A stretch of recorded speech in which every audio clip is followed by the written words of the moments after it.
everyone, and welcome back to another episode of Elevate with C&M Coaching. My name's Maggie. Thank you so much for joining us here today. So, I was not here last week, and this week I want to talk about a hot topic that is fresh in my mind. So, a couple of weeks ago, I went to an awesome event in Phoenix, Arizona, and I had the opportunity to rub elbows with some of the top dealers in the country. And I had some really great conversations with some of them about advertising and a couple of other topics like investing in training. One of the things that I found to be very interesting was the observation of how training is perceived by dealers who have either never hired a trainer or aren't really understanding the whole concept behind why we want to do phone training. I think a lot of times we just expect people to know what to do. And so we stick them in front of the phone and we have this mentality. This is simple. How hard can this be? Just figure it out. Here's the phone. Here you go.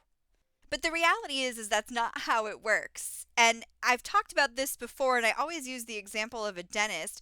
You wouldn't want somebody who didn't know how to properly do a filling on you to just grab some tools and start drilling away at your enamel.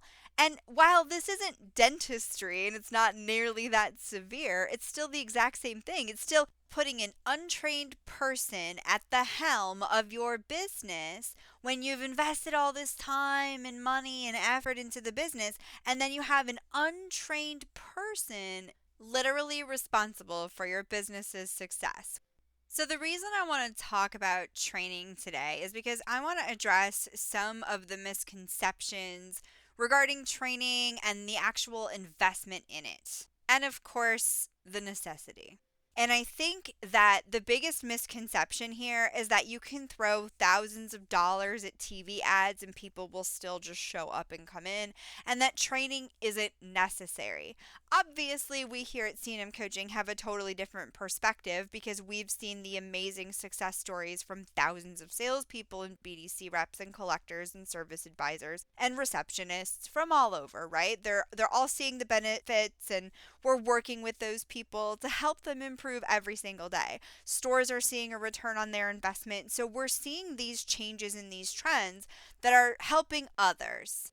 So we know that training works. We know that it's an investment. We're on the inside looking out. I think for me, what I struggle with is that you can have someone have a $10, $20, $30, $40, $50,000 advertising budget and then not invest in training their team.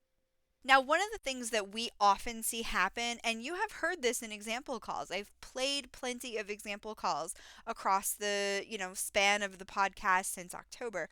You've heard phone calls where it's been, hey, do you have this car? No, we don't. Okay, thanks. Goodbye.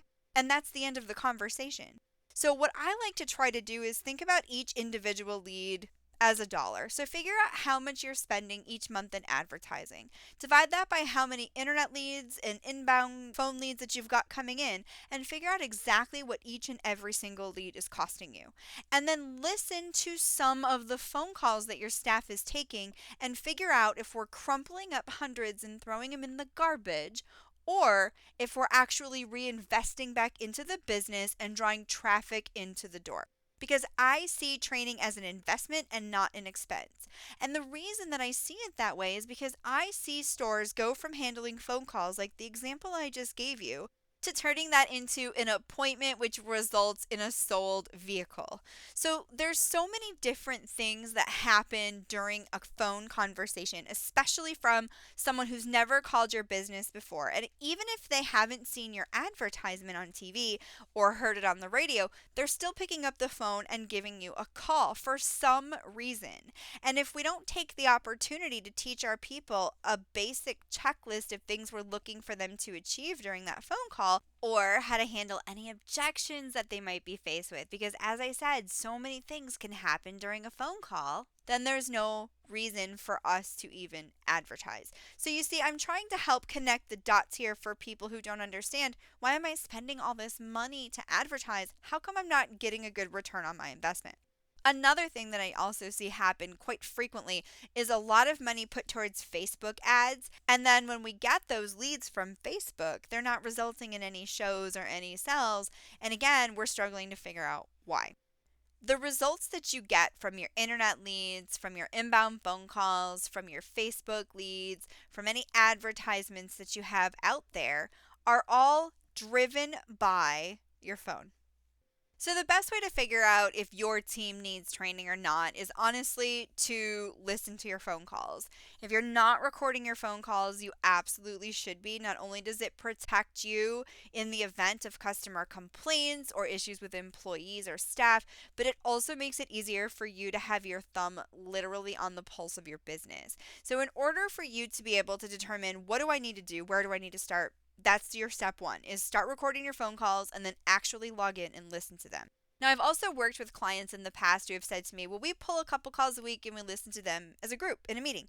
And that's wonderful. I'm thrilled that that's exactly what you do. That's a good step in the right direction. But unless you're doing something to actively hold these people accountable on multiple phone calls a week, it's going to be very difficult to determine their effectiveness over a period of time. What we like to do here at C&M Coaching is actually coach 2 calls per person per week so that at the end of the month, I have a nice sample of how their typical phone calls are going. I'm not just pulling one randomly. I want to actually hear what they're doing on 8 separate phone calls. Or if you have a bigger budget, hey, we'll coach them, 3 times a week or 4 times a week. The goal here is to get enough data to determine where our weaknesses are and then teach them techniques to help them overcome those weaknesses. That's the whole purpose behind training. I want to see them be successful and have the tools to do that. It is impossible for you to know how your sales calls are going if you're not paying attention to that. The other thing that I highly recommend that everyone does is submit an internet lead to their own business. This is one of the best ways for you to ensure that your leads are not only being received into your CRM, but also that your calls are being responded to in a timely manner. Now, this is, of course, something that we offer and that we do, and we do these all the time, and they're a lot of fun, and they really help us help businesses perfect their internet lead response times, processes, and, of course, call, email, and text qualities.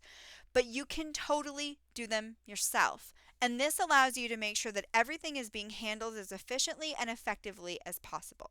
The whole reason I wanted to talk about this today is because I don't understand the disconnect between spending thousands of dollars and shoveling it into advertising and not turning around and spending maybe not an equal amount, because that's probably not necessary, but spending anything or even investing any time into the staff that is now responsible for funneling all of those people that come from those advertisements into your door. Because if they're not doing that effectively, then you are wasting money on advertising dollars. So how do you fix this? Well, the best thing that you can do, aside from listening to calls and submitting your own mystery shops, is sit down with your team.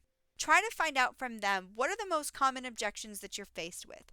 What do you feel like are your biggest challenges? And then help them write some solutions to those objections. The best thing that you can do is be an advocate for them so that they know that you're invested in their success. Of course, you can call me and I can help you. That's what I'm here for. But the best thing that you can do is talk to your teams and figure out what they feel like their weaknesses are, and then help them come up with solutions so that they feel stronger with each and every single phone call that they take. So just keep in mind that you're not only responsible for driving traffic into the door with your advertising dollars and your Facebook ads and your billboards and your TV ads and your radio ads, but you're also responsible for making sure that the people who are talking to your customers and dealing with them actually have a plan and a path to be able to do so successfully and effectively using a process that you're proud of. That's really what we need to do here. If we're going to invest in advertising, we have to invest in our teams as well. Next week, I have a really exciting episode. David Brotherton is going to be here on Elevate with C&M Coaching, and I'm going to be interviewing him about his new dealer performance groups with Buckeye Consulting. And we're also going to talk about our joint session at Compliance Unleashed 2022. which is May 16th through the 18th in Dallas, Fort Worth, Texas. And we will be talking on Tuesday, May 17th about collections calls. And I'm so excited to finally get an opportunity to speak publicly with David. And I hope that you can make it to the Compliance Unleashed conference because we would love to see you there. So we will be back next week with that episode. Thank you so much for joining us today and have an awesome day.